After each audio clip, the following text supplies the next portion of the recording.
Some people are genuinely worried that the resistance in Gaza will eventually weaken, peter out, or even break down altogether.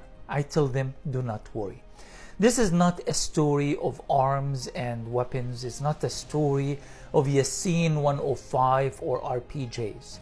This is a story of a people, of a culture of resistance, which has been taking place in Gaza for over 75 years.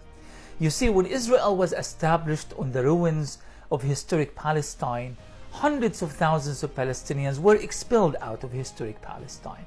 Many of them ended up in various parts of the world, but many of them remained internally displaced within Palestine itself.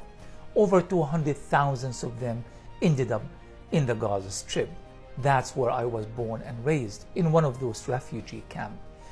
Throughout that entire history, and from the day that the refugees arrived to Gaza, they began resisting. They formed what they called the Fidaiyin movements. And those Fidaiyin movements carried on and evolved into other movements. What is happening right now in Gaza, Qassam brigades and all others, they are the descendants of these Fidaiyin movements that started in Gaza 75 years ago. When Israel decided to finally give up, and they decided to reorient themselves, remain occupiers of Gaza, but leave the major populated areas in what they called the redeployment plan in 2005. I remember on the last day of them being in Gaza at the end of 2005, when ordinary people discovered that the Israelis were leaving, the last soldier was stepping a foot outside of Gaza to impose this hermetic siege that has been imposed on Gaza ever since. Little children chased after them, men, women, people of all different ideological, political backgrounds, ordinary people, chased after them until they left Gaza.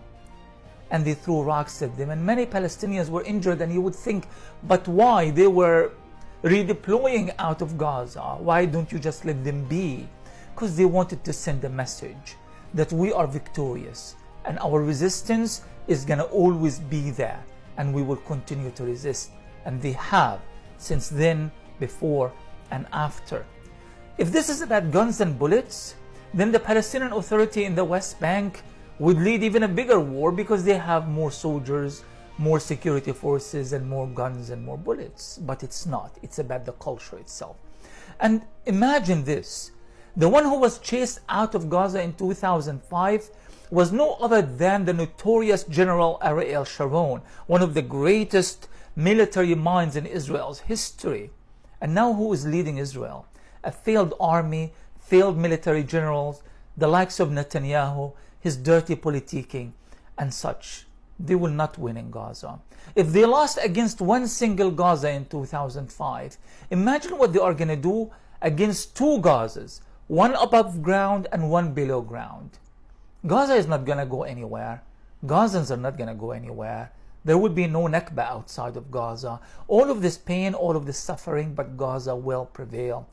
And the resistance will not be defeated, because the resistance is an idea that has lived among 3 or 4 generations of Palestinians in Gaza throughout all of these years, and will continue tomorrow, the day after, and for many years to come, until Palestine is finally liberated.